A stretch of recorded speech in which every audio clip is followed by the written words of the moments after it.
नमस्कार दोस्तों, मैं गणेश आदित्य स्वागत करता हूं आपका कंपटीशन कम्युनिटी पे। दोस्तों, आज हम एमसीक्यूज करने वाले हैं संगम काल का। संगम काल के बारे में हमने पढ़ लिया है, ठीक है, और संगम काल के बारे में हम एमसीक्यूज करते हैं। देखिए, ये एक ऐसा टॉपिक है जो हिडन है, ठीक, अर्थात यहाँ पर आप हमेशा इतिहास में किसको पढ़ते हैं? अशोक मौर्य, बार बार पलट के पढ़ते हैं, लेकिन ये ऐसा चैप्टर है जिसको व्यक्ति जो है थोड़ा सा ध्यान नहीं देता है। तो ये वही चैप्टर, ध्यान रखिएगा, यहाँ से अगर कोई प्रश्न सामान्यतः पूछे आते हैं तो लोगों के लिए थोड़ा सा परेशानी का सबक होता है, ठीक है, सबब होता है। तो यहाँ पर थोड़ा सा आप ध्यान रखिएगा। एमसीक्यूज कर लेते हैं। कुछ एमसीक्यूज आपके सिंपल रहेंगे, कुछ आपको थोड़ा सा आपके मतलब कहना चाहिए उस स्तर के रहेंगे जो थोड़ा सा टफ रहे। चलिए देखते हैं आज का इसमें पहला प्रश्न क्या है। ठीक, आज का हमारा पहला प्रश्न है, निम्नलिखित में से कौन सा वंश संगम काल से संबंधित नहीं है? बहुत ही सिंपल सा प्रश्न है, ठीक है। देखिए, संगम काल का संबंध किससे है? चेर, चोल और पांड्य, केवल 3 वंश से है, ठीक, अर्थात चेर, चोल और पांड्य। इसकी स्थिति अपन देख चुके हैं, ठीक है। क्या है इसकी स्थिति? ये मान लीजिए आपका दक्षिण भारत है, ठीक, दक्षिण भारत है, और इसमें इस स्थान पे आपका चोल थे। कौन थे भाई? चोल, ठीक। इस स्थान पे पांड्य थे, ठीक, और तीसरा आपका ये स्थान जो था केरल का, ये चेर का था, अर्थात चेर, चोल और पांड्य, ठीक। तो इसमें संबंधित नहीं है चालुक्य, ध्यान रखिएगा, चालुक्य इस वंश से संबंधित नहीं है। तो आपका उत्तर क्या होगा? चालुक्य, ठीक है, क्लियर है। चलिए अगला प्रश्न हम देख लेते हैं। अगला प्रश्न हमारा इस प्रकार है, निम्न में से कौन सा सुमेलित नहीं है? ठीक है, ध्यान रखिएगा, निम्नलिखित में से कौन सा सुमेलित नहीं है?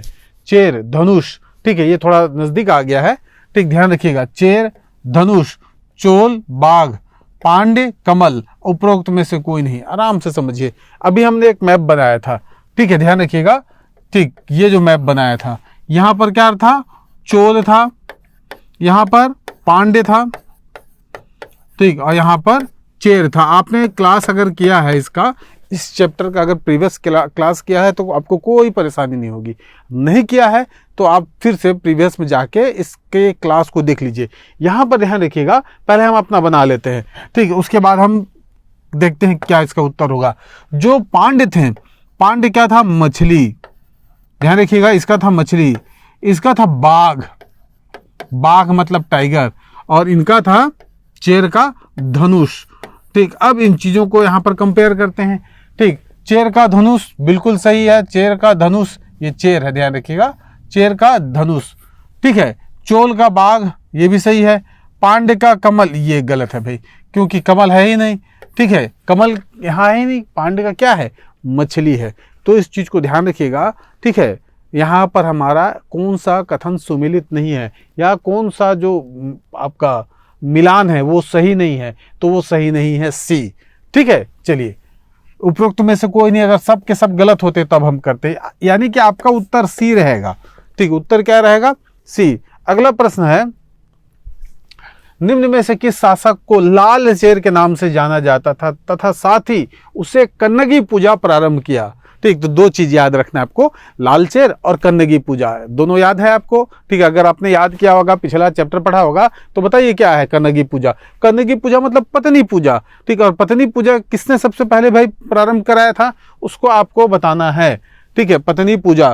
तो पत्नी पूजा के बारे में हम जब पढ़ेंगे तो आप चेर शासक ने कराया है, और चेर में हमने केवल 2 शासक पढ़ा है, ठीक है, पहला उसका संस्थापक और दूसरे बाद उसका दूसरा शासक। मैं नाम नहीं लूंगा क्योंकि आगे क्वेश्चन है, ठीक है। तो यहाँ पर उत्तर होगा भाई आपका सेन गुट्टुवन, ध्यान रखिएगा, सेन गुट्टुवन जो है इसी को हम लाल चेर कहते हैं, लाल चेर, ठीक है।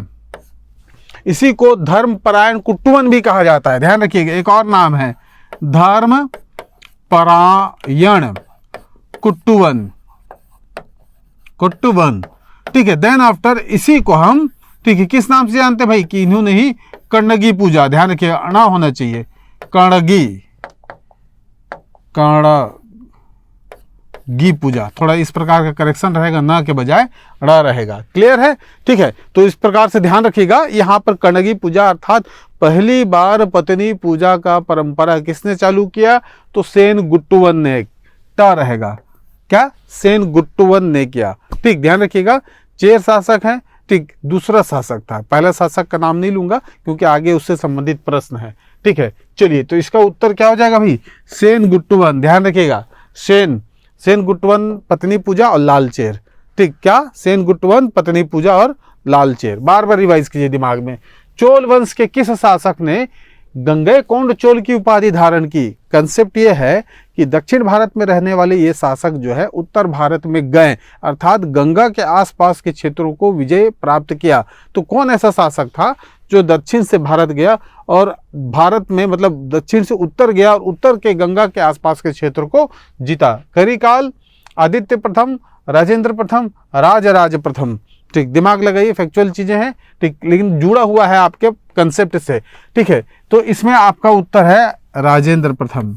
ठीक, ध्यान रखिएगा, राजेंद्र प्रथम ही ऐसा शासक था जो उत्तर भारत का अभियान किया था। ठीक है, और उत्तर भारत का अभियान करके क्या किया था, गंगैकोंड चोल की उपाधि धारण किया था। ठीक है, और अपना एक क्षेत्र था उसको गंगैकोंड चोल नाम भी दिया था। ठीक, दोनों काम किया था। ठीक है, चलिए इस शासक के दो और जान लेते हैं। इसी शासक को वीर चोल के नाम से भी जाना जाता है, वीर चोल और पंडित चोल। ध्यान रखिएगा, पंडित चोल। ठीक, इस चीज को समझिए आप। ठीक है, राजेंद्र प्रथम को ही वीर चोल और पंडित चोल कहते हैं। ठीक, ये गंगा घाटी अभियान किया और गंगा कोंड चोल की उपाधि धारण करता है। और आपका गंगैकोंड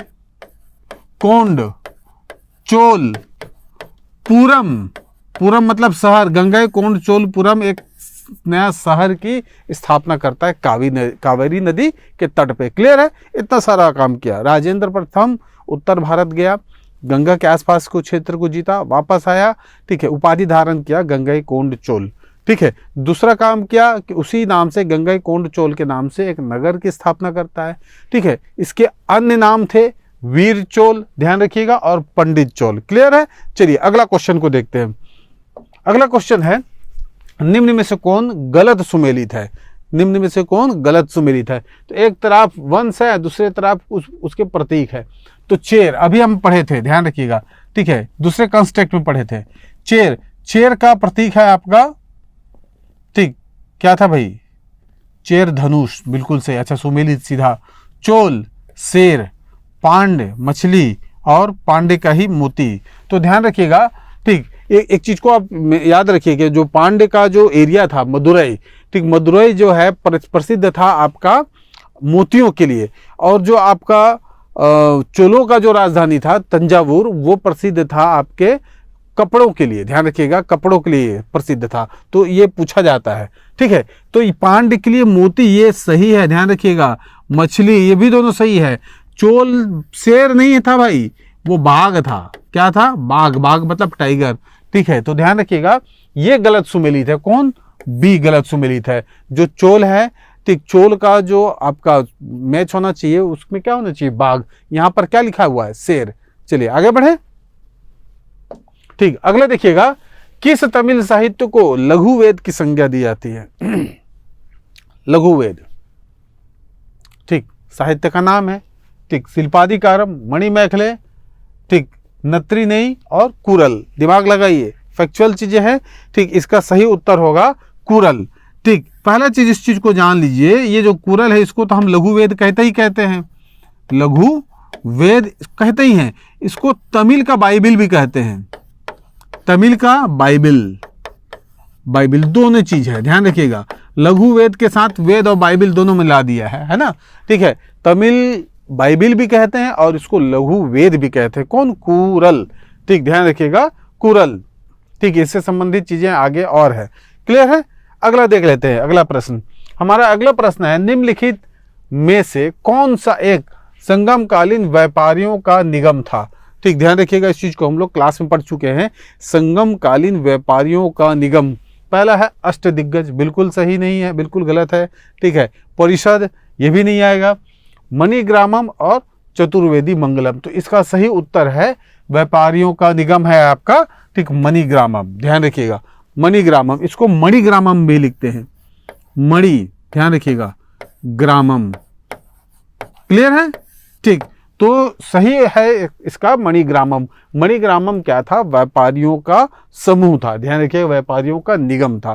ठीक है, कॉर्पोरेशन रहते हैं, ध्यान रखिए, आजकल मंडी रहते हैं, हर एक व्यापारियों का अलग अलग निगम बन चुका है आजकल। ठीक है, तो उसी प्रकार पहले संगम काल में व्यापारियों के निगम को हम क्या कहते हैं? मणिग्रामम कहते हैं। ठीक है, चलिए अगला आगे देख लेते हैं। अब यहाँ पर है आपका चोलकालीन प्रशासन का सही क्रम। ठीक है, अर्थात ये जो प्रशासन को नीचे से ऊपर की ओर क्रम के बारे में है। ठीक, तो सबसे पहले कुर्रम, कोट्टम, नाडु, मंडलम। ठीक, अब ध्यान रखिएगा, ठीक, सही चीज को पकड़िए, पहले याद ही कर लीजिए। चारों को पढ़ेंगे तो आपका फिर दिमाग में जो अरेंजमेंट है वो बिगड़ जाएगा, उससे अच्छा पहले आप खुद जान लीजिए। सबसे छोटा होता था गांव का समूह, उसको कुर्रम कहते थे। उसके बाद नाडु, नाडु मतलब जिला। ठीक, जिला के बाद आपका आता था कोट्टम। ठीक, और कोट्टम के बाद आता था मंडलम। मंडलम सबसे बड़ा था और सबसे छोटा था आपका कुर्रम। तो कुर्रम सबसे छोटा, देखिए कुर्रम यहाँ है सबसे छोटा। सबसे बड़ा देख लेते हैं, मंडलम यहाँ है, ठीक, यहाँ है, अर्थात ठीक है, ये दोनों के दोनों अभी तक सही हैं। अब अंदर की ओर देखते हैं। ठीक, यहाँ कोट्टम है, यहाँ नाडु है, तो ध्यान रखिएगा, नाडु आपका बड़ा होता है और नाडु छोटा होता है, कोट्टम बड़ा होता है, अर्थात ये सही है। ठीक, कुर्रम के बाद नाडु, नाडु के बाद कोट्टम, कोट्टम के बाद मंडलम। ठीक, इस प्रकार से ध्यान रखिएगा। नाडु होता है जिला। ठीक, जिला, ये जिला से बड़ा समूह है, ध्यान रखिएगा। ठीक, और पूरे प्रांत है, जैसे कि ये आपका चोलकालीन व्यवस्था है। तो मान लीजिए इस समय 6 भाग में थे, यानी 6 मंडल थे। क्या थे? 6 मंडल। पूरा साम्राज्य 6 मंडल में बटा था। मंडल जो है वो कोट्टम में बटा रहता है। ठीक, किसमें? कोट्टम में। और कोट्टम जो है ये नाडु में बटा रहता है। ठीक, और नाडु जो है ये कुर्रम में बटा रहता है। तो इस प्रकार का व्यवस्था था। ठीक, नीचे से ऊपर या ऊपर से नीचे, दोनों क्रम में आप पढ़ के रखिएगा। ठीक है, अगला प्रश्न है, चोल काल में ग्राम के कार्यकारिणी समिति को क्या कहा जाता था? ठीक है, देखिए आजकल क्या कहते हैं? ग्राम सभा। ठीक, आपको एक चीज़ और ध्यान रखिएगा, ये जो चोलकालीन जो प्रशासन था, या यहाँ पर हम व्यवस्था की बात करें, यहाँ पर स्थानीय स्वशासन जो है इनका एक बहुत ही महत्वपूर्ण आपका देन है, ध्यान रखिएगा। ठीक, जो आजकल हम लोग अपने यहाँ अपनाते हैं स्थानीय स्वशासन, वो चीज़ें चोल काल में थी। और उसी चोल काल के बारे में यहाँ पूछा गया है कि चोल काल में ये जो ग्राम प्रशासन का जो कार्यकारिणी समिति था, जैसे आजकल हम लोग ग्राम सभा बोलते हैं, ग्राम पंचायत बोलते हैं, तो उस प्रकार यहाँ क्या था? तो यहाँ कोट्टम, नाडु, मंडलम, तो ये बिल्कुल नहीं होगा, ये होगा वारियम। तो ध्यान रखिएगा, ठीक, ग्राम का जो कार्यकारिणी एग्जीक्यूटिव जो काउंसिल होता था उसको हम वारियम कहते हैं। क्या? वरियम। फैक्चुअल चीजें हैं, दिमाग में बना के रखिए।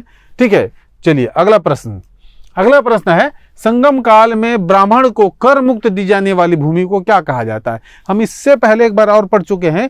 ठीक है, कर मुक्त भूमि को, ठीक, हम लोग एक बार और पढ़े हैं, ब्राह्मणों को दिया जाने वाला सातवाहन वंश में, ध्यान रखिएगा, सातवाहन वंश थे।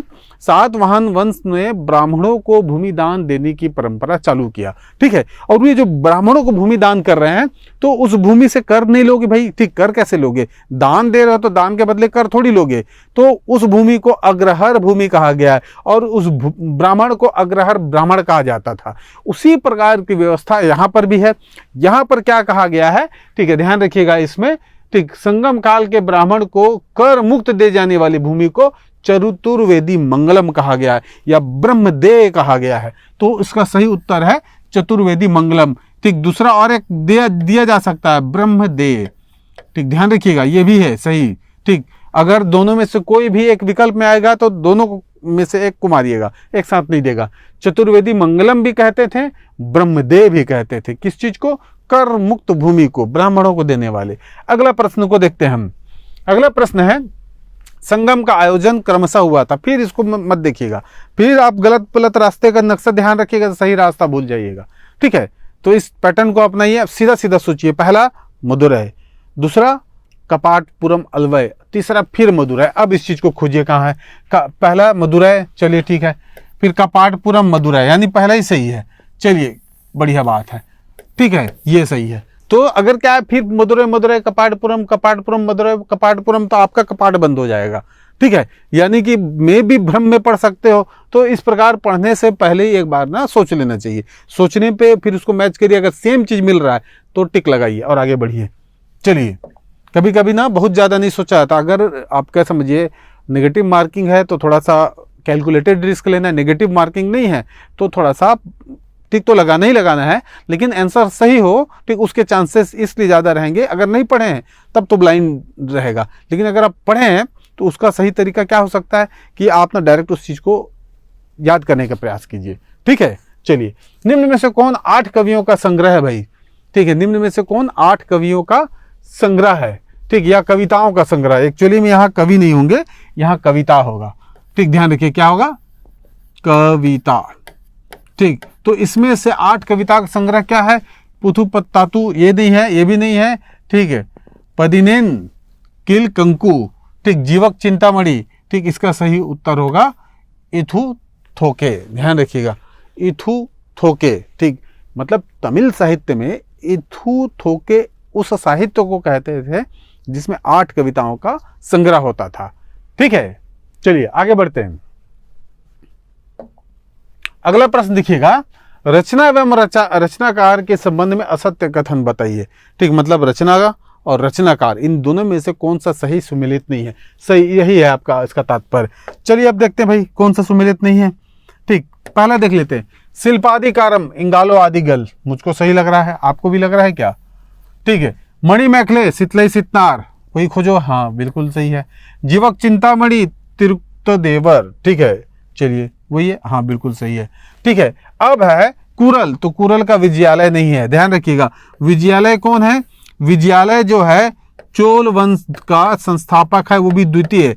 ठीक है, पहला है उर्वप हरे एलन जति चन्नी। ठीक है, अगर आप चोल पढ़ेंगे तो चोल के 2 कैटेगरी है, एक प्रारंभिक चोल। ठीक है, प्रारंभिक चोल के संस्थापक उर्वप हरे एलन जति चन्नी। उसके बाद ठीक 2-3 शासक होते हैं, नेडुंजेरल के बाद लंबे समय तक ठीक इस वंश का शासन नहीं रहता, फिर बाहर में आते हैं ठीक विजयालय, तो इसको वास्तव में द्वितीय संस्थापक भी कहा जाता है। लेकिन कई बार एग्जाम में आया है, जब संस्थापक का प्रश्न पूछा है तो इसी को डायरेक्ट संस्थापक ले लिया है, क्योंकि इससे पहले वाला जो मैं बताया वो विकल्प को ही नहीं दिया था। तो आप विजयालय के संबंध में समझ लीजिए।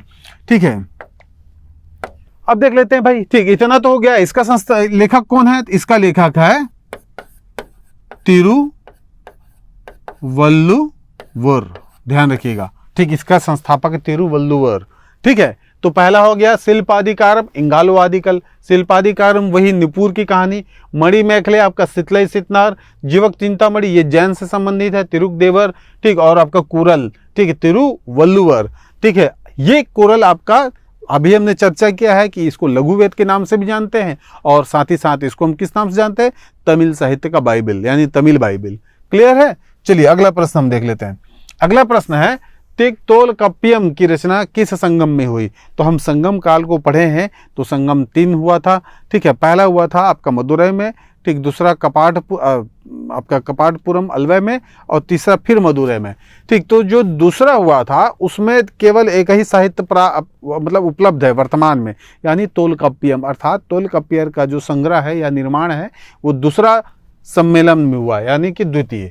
ठीक है, इसको आप यहाँ से लाइए, क्योंकि ये दूसरा जो सम्मेलन हुआ था उसमें से केवल एक ही साहित्य जो है वो उपलब्ध है, बाकी चीजें उपलब्ध नहीं है। पहला का तो कुछ ही उपलब्ध नहीं है, ठीक है, एक भी साहित्य उपलब्ध नहीं है, और जो दूसरा है उसमें क्या एक ही उपलब्ध है, वो है तोलकाप्पियम। ठीक है, वास्तव में ये किस प्रकार का ग्रंथ है इसको नहीं बताऊंगा, क्योंकि आगे इसी संबंधित प्रश्न है। ठीक है, चलिए अब अगला प्रश्न देख लीजिएगा। तोलकप्पियम ग्रंथ संबंधित है। ठीक, अगर वहां बता देता तो यहाँ पर आप क्लियर होते। प्रशासन से, विधि से, व्याकरण से, और काव्य से, और उपयुक्त सभी से। ठीक, हम पढ़ चुके हैं इसको। किससे है संबंधित? यह है व्याकरण से। तो तोलकप्पियम जो है वास्तव में व्याकरण का ग्रंथ था। ठीक है, हम पीछे हम पढ़े हैं महाभाष्य।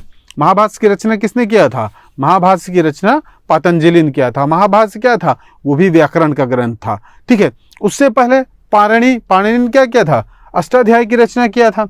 ठीक है, ध्यान रखिएगा, इस प्रकार के साहित्यों को कंपेयर करके पढ़िए। अब देखिएगा, ऋषि के बारे में कहा जाता है, मतलब किस ऋषि के बारे में कहा जाता है कि उन्होंने दक्षिण भारत का आर्यकरण किया। ठीक है, अर्थात दक्षिण गए और दक्षिण भारत का आर्यकरण किया गया। ठीक, तो आप यहाँ पर सम्मेलन के बारे में आप पढ़े होंगे, संगम के बारे में। तो पहले की अध्यक्षता कौन किए थे? अगस्त ऋषि। दूसरी की अध्यक्षता अगस्त ऋषि के साथ साथ ठीक आपके तोलकप्पियर। अब यहाँ पर देखिए भाई, एक ही ऋषि का नाम आएगा, अगस्त ऋषि। वशिष्ठ और आपके विश्वामित्र ये आपके ऋग्वेद में आता है। किस में आता है? ऋग्वेद, ये बहुत पहले का है। ठीक है, और इनका नाम नहीं आएगा, ध्यान रखिएगा। तो अगस्त ऋषि आएगा। कौन? तो अगस्त ऋषि ने दक्षिण भारत का क्या किया था? ठीक, आर्यीकरण किया था। ठीक, अर्थात आर्य संस्कृति का प्रचार प्रसार, वैदिक संस्कृति का वहां क्या किया था? संरक्षण किया था। कहां पर? दक्षिण भारत में। ठीक, किसने उल्लेख किया है कि नंदों ने अपनी कोष, ठीक है, गंगा के धारा में छिपा के रखा था? ठीक, ये आपको फैक्ट मिलेगा आपको संगम काल में। ठीक है, तो इसमें ये पूछ रहा है कि किसने कहा था कि नंदों ने अपनी, ठीक, पूरे संपत्ति को कहा? गंगा के कोष में, सॉरी, हाँ, गंगा के धारा में छिपा के रखा है।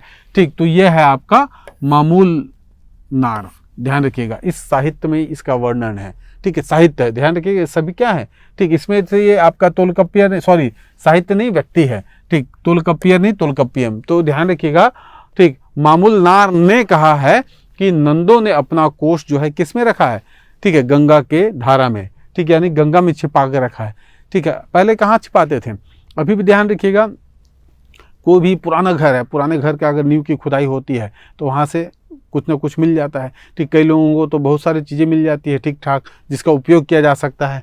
ठीक है, चेर वंश का संस्थापक किसे मानते हैं भाई? ठीक, संस्थापक के बारे में अभी हमने क्वेश्चन नहीं बनाया है।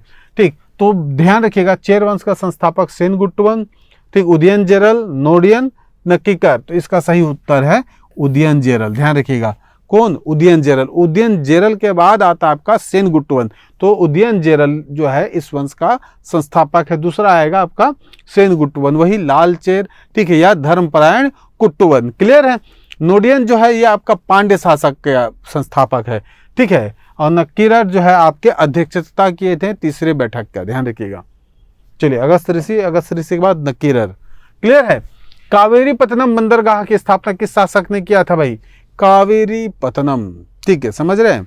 कावेरी पत्तनम बंदरगाह की स्थापना किसने किया था? ठीक है, कावेरी पत्तनम को ही हम पुहारा पत्तनम भी कहते हैं। क्या कहते हैं? पुहारा पत्तनम। और साथ ही साथ उस शासक ने वहां पर बांध भी बनाया था। ठीक है, इन चीजों के बारे में। आदित्य प्रथम, करिकाल, नोडियन और परांतक। तो इसमें आप समझिए कौन है? चलिए बताइए, इसमें से कौन हो सकता है? दिमाग लगाइए। ठीक है, तो इसका सही उत्तर है करिकाल। करिकाल ने ही क्या किया था? ठीक है, कावेरी पत्तनम बंदरगाह, इसी को पुहारा पत्तनम भी कहा गया है, पुहारा पत्तनम बंदरगाह। और साथ ही साथ कावेरी नदी पे, ठीक, कावेरी नदी पे एक बांध भी बनाया, डैम बनाया था। तो ये सारी चीजें किया था किसने? करिकाल। करिकाल का अर्थ क्या है? जले हुए पैर वाला। ठीक है, ध्यान रखिएगा, जले हुए पैर वाला। ठीक, करिकाल। क्लियर है? चलिए, अगला प्रश्न है, ठीक, इस का अंतिम प्रश्न। बृहदेश्वर मंदिर का निर्माण किस शासक द्वारा किया गया?